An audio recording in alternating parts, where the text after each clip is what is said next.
我嚟呢個上醫館咧，做咗呢個科技治療咧，之前咧嗰個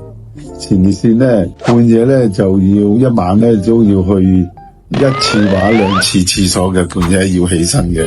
咁啊影響啲睡眠啦。咁做咗之後咧，嗰個去廁所嗰度咧就起身先至去廁所啦，6點鐘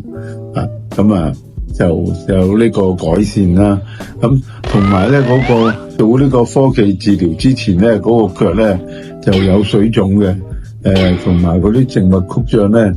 脹晒出嚟啦，又唔係幾好睇啦。咁同埋有陣時又會抽筋添，瞓覺即係好多時都會抽筋。做咗呢個科技治療之後咧，水腫咧就好多啦，好明顯冇乜點樣水腫，同埋嗰個靜脈曲張嗰啲筋咧突咗出嚟嗰啲咧就平滑咗，就好過以前好多咁樣，同埋嗰個抽筋咧都冇咗。做咗之後咧，嗰個抽筋咧有陣時夜晚咧瞓覺抽筋咧就一晚抽1次，咁其他嗰個做咗治療之後咧就改善晒啦。